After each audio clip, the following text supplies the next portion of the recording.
To medical tuber. तो friends आज जो मैं वीडियो लेके आया हूँ वह है मेडिकल लैब टेक्नोलॉजिस्ट के चैप्टर नंबर 7 एमसीक्यूज फ्रेंड्स, जिसमें आपको मिलेंगे इम्यूनोलॉजी एंड डायग्नोस्टिक सीरोलॉजी से रिलेटेड एमसीक्यूज। तो फ्रेंड्स इसका पार्ट 1 मैंने पहले अपलोड कर चुका है क्वेश्चन नंबर 15 तक।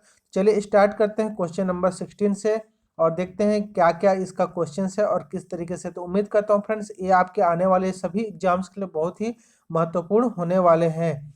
तो फ्रेंड्स अगर आपको इसका स्टडी नोट चाहिए तो नीचे लिंक दिया हुआ है, वहां से भी आप जाके डायरेक्ट स्टडी नोट्स कॉपी सभी कर सकते हैं। तो चलिए फ्रेंड्स स्टार्ट करते हैं हमारा क्वेश्चन नंबर 16। क्वेश्चन नंबर 16 है type 1 hypersensitivity is, option है associated with the complements mediated cell lysis due to immune complex deposition mediated by activated macrophages and an immediate allergic reaction। तो इसका जो correct answer है friends वह answer number है D, an immediate allergic reaction. जो type 1 hypersensitivity होता है वह इमीडिएट्स रिएक्शन उत्पन्न करता है क्योंकि second exposure to allergen and on the first primary exposure IgE जो इम्यूनोग्लोबुलिन्स एप्सिलन होता है वह स्पेसिफिक एलर्जन प्रोड्यूस्ड करते हैं एंड जो आईजीई होता है जो बाइंड करता है फ्रेगमेंट्स क्रिस्टलाइजेशन जेवल रीजन जिसको एफसी रीजन भी कहते हैं, एफसी रिसेप्टर के नाम से भी जाना जाता है, जो surface basophils and mast cell and जो इम्यून कॉम्प्लेक्स होते हैं complements are not involve in the response.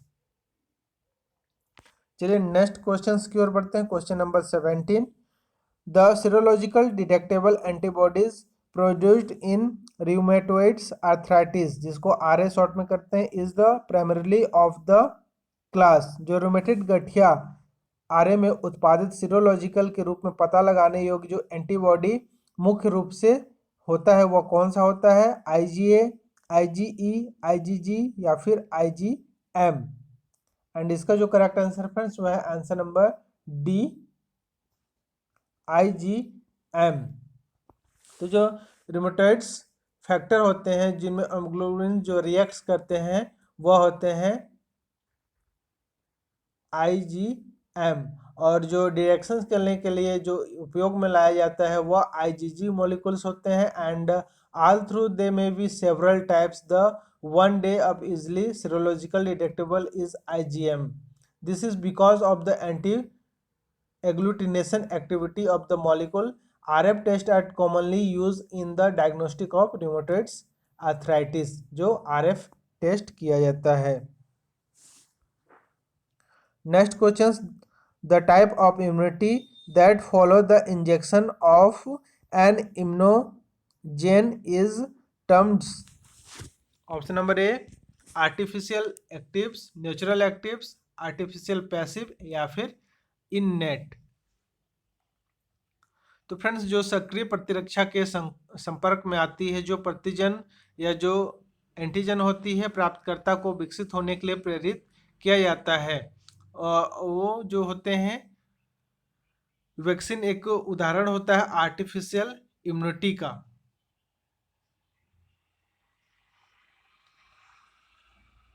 Artificial immunity का और जो animal vax expose to immunogens by the action of the health care providers.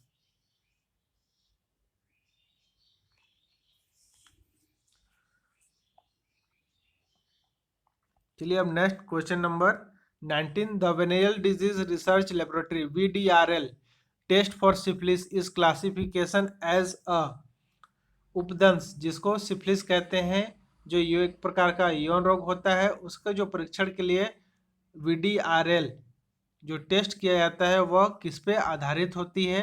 तो VDRL जो एक option number A है agglutination reaction, flocculation reaction, haemagglutination reaction, precipitation reaction. ये इसके 4 option है। इसके जो करेक्ट आंसर होता है वह आंसर नंबर बी है। The cardiolipin antigen is the participates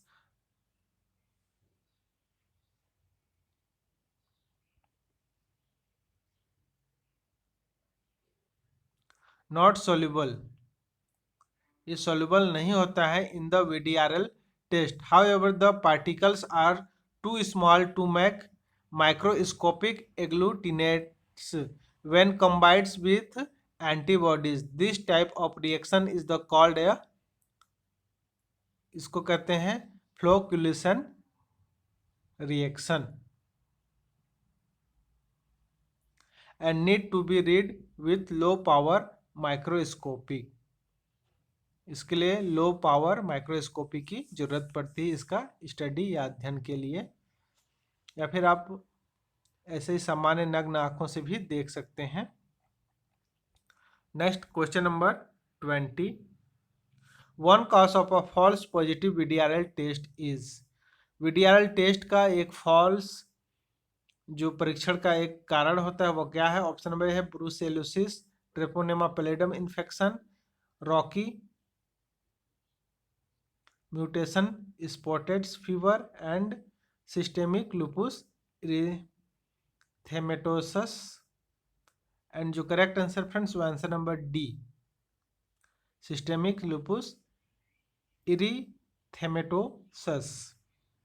जो पेशेंट्स जो होते हैं connective tissue disorder such as systemic lupus erythromatosus may show the false positive reaction in the VDRL test. इसके अलावा जो झूठी सकारात्मक जो या फॉल्स पॉजिटिव जो VDRL टेस्ट आता है वो होता है अदर जो कारक होते हैं, जिसमें से रिमेटिक फीवर या फिर infection, mononucleosis, malaria and pregnancy. इन अवस्था में भी VDRL फॉल्स पॉजिटिव आ सकता है। और जो VDRL का जो कॉसेटिव एजेंट होते हैं, जो सिफिलिस का जो कॉसेटिव एजेंट होते हैं वह होता है ट्रेपोनेमा पैलिडम। तो ट्रेपोनेमा पैलिडम ये तो ऑप्शन नंबर बी नहीं हो सकता है, क्योंकि इसके कारण तो करेक्ट जो पॉजिटिव आते हैं। Next question number 21, the portion of an antigen that binds to an antibodies और T cell receptor is called. Option number A allergen, avidin, epitope या फिर वैलेंस। एंड जो करेक्ट आंसर फ्रेंड्स वो है answer number C, epitopes. तो antigen के कई epitopes हो सकते हैं और प्रत्येक जो एपिटोप होता है वह अद्वितीय होता है, एक यूनिक प्रकार का होता है और जो एक एंटीबॉडी के साथ बंध बनाता है और जिनके अलग अलग आइडियोटॉप्स होते हैं। एंड जो वैलेंस होते हैं, valence refers to the number of epitopes of an antigens. तो एंटीजन में कितने एपिटोप्स होते हैं उसकी संख्या को दर्शाने के कार्य वैलेंस करते हैं, इसलिए इसका करेक्ट आंसर है answer number C. Next question number 22, identical antibodies produced from a single clone of plasma cell describe. Option number A reagin, B cold agglutinins, C heterophiles antibodies and monoclonal antibodies. And जो correct answer friends हुआ है answer number D, monoclonal antibodies, जो single clone plasma cell से उत्पन्न होते हैं और जो plasma cells fused with the cancerous myeloma sales.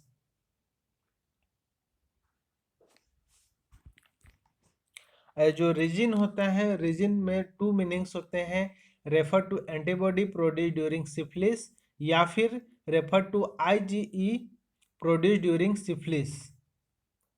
And cold agglutination antibodies, the agglutinate in cold temperature, example के लिए 4 डिग्री सेंटीग्रेड। एंड जो हेट्रोफाइल एंटीबॉडीज होते हैं वह एंटीबॉडीज प्रोड्यूस्ड करते हैं following exposure and immunogen that are able to bind a similar but different molecules. Next question number 23rd, elevated IgE levels are typically found in। तो जो IgE की उच्च स्तर आमतौर पर पाए जाते हैं टाइप 1, 2, 3 या फिर 4 किस प्रकार के जो हाइपर सेंसिटिविटी रिएक्शन होता है उसमें पाए जाते हैं। एंड जो करेक्ट आंसर फ्रेंड्स वह है आंसर नंबर ए। तो टाइप 1 हाइपर सेंसिटिविटी रिएक्शन जो ऊंचा स्तर आईजीई का होता है वह टाइप 1 हाइपर सेंसिटिविटी रिएक्शन में होता है, जो कि एंटीबॉडीज बाइंड करते हैं FC portion of the molecules to FC receptors on mast cell and basophils. जब यह एंटीबॉडीज बंद करके स्पेसिफिक एर्जन सेल ड्रैगुलेट्स करते हैं, उस समय यह इसका स्तर जो होता है वह उच्च हो जाने की वजह से एलर्जी अर्थात यह टाइप 1 का होते हैं। Next question number 24। A human cell with CDS on its surface is most likely. Option number A B cells, monocytes, T helper cell, cytotoxic T cell. And correct answer friends, answer number D, cytotoxic T cell. And the CDS molecule is the found primarily on the cytotoxic T lymphocytes. The T helper cells process CD4 on their surface and do several other cell and CD3 is the marker found on most T cell.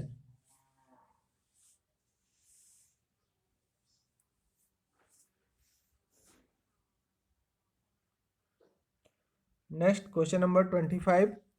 Antibodies that bind to the same epitope are of the same. Antibodies जो एक ही epitope से बनती है, एक ही होती है, जो same होती है, एलोटाइप, ऑटोटाइप्स, आइडियोटाइप्स एंड आइसोटाइप्स। एंड जो करेक्ट आंसर फ्रेंड्स वह है आंसर नंबर सी, आइडियोटाइप्स। तो जो आइडियोटाइप्स होते हैं वह antibodies refer to the antigen specificity of the molecules, and the isotype is the different classes and subclasses of antibodies.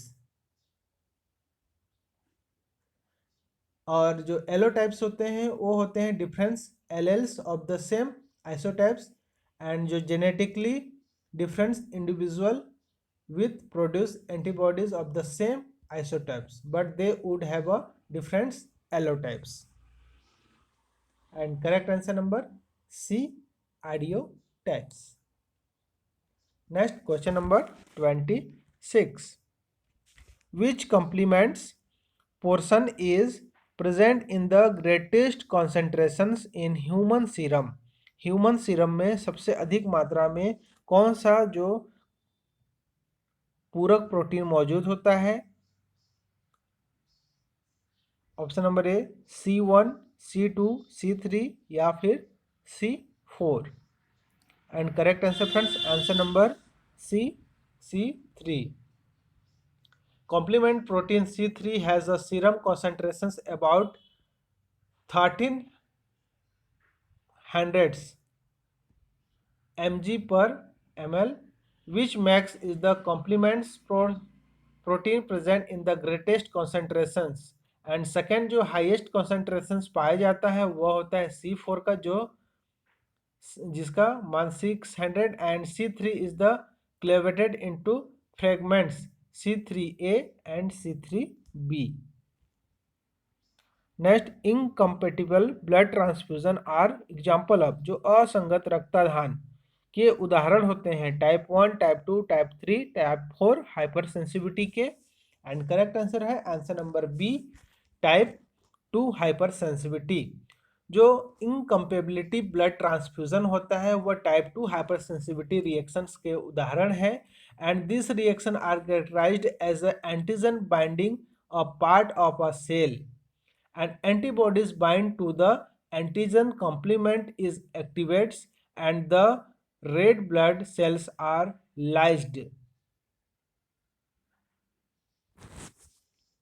Next question number 28. A soluble antigen and soluble antibodies reacting to form an insoluble products describes.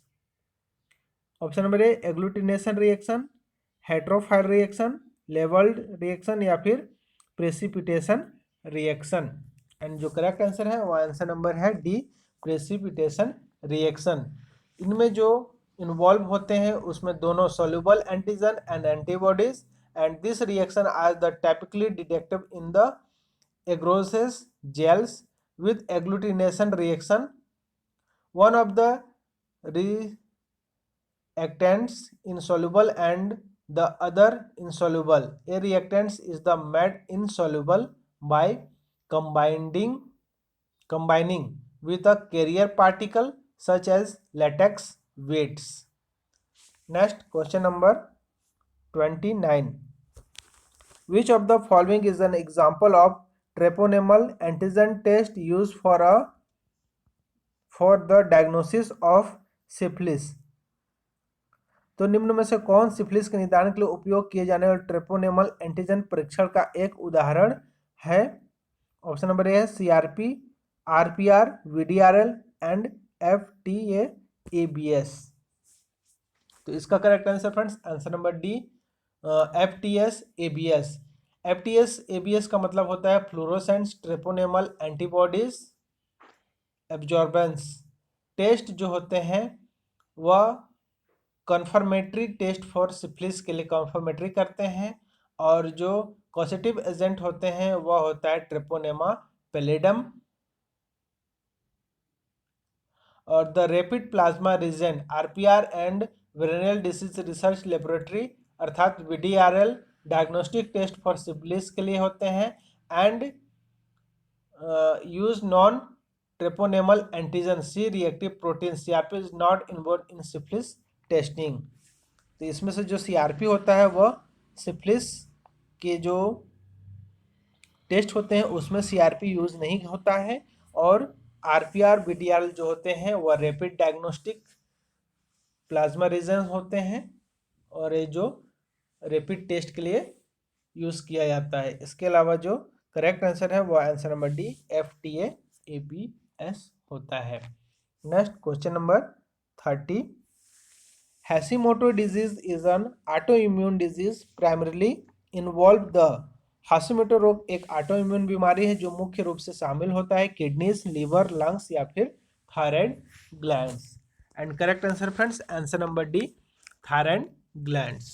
And जो Hashimoto disease is a type of thyroiditis due to the an autoimmune disease, एक autoimmune disease होता है, and जो patients होते हैं वह उत्पन्न करते हैं auto antibodies and T cell जो रिस्पॉन्स करते हैं thyroid antigens, and this result in inflammation and swelling of the thyroid glands जिसके कारण होता है goitre, and the auto antibodies blocks the uptake of iodines and which result in a decrease in the production of thyroids hormones जिसको हम hypothyroidism कहते हैं। जब जो थायराइड हार्मोन्स का जो प्रोडक्शन होता है वह कम हो जाना हाइपोथायरॉयडिज्म कहते हैं, और जब अधिक हो जाता है तो वह हाइपरथायरॉयडिज्म कहलाता है।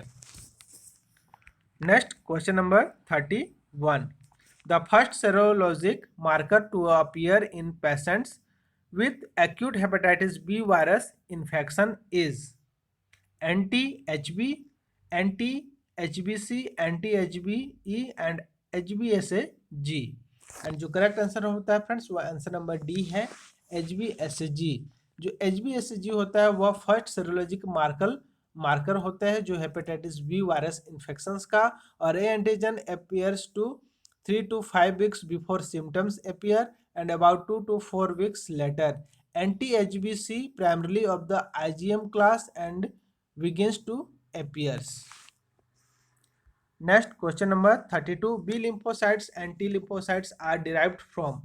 B lymphocytes और T lymphocytes कहाँ से प्राप्त होते हैं? तो करेक्ट ऑप्शन नंबर है haematopoietic stem cells, macrophages are monocytes, mucosa associated lymphoid tissue या फिर द फीटल लीवर। तो correct answer friends answer number है haematopoietic stem cell. The stem cell of the bone marrow, bone marrow के stem cell जो होते हैं वह B cell and T cells को उत्पन्न करते हैं, and well as other cell in the blood stream, and macrophages and monocytes.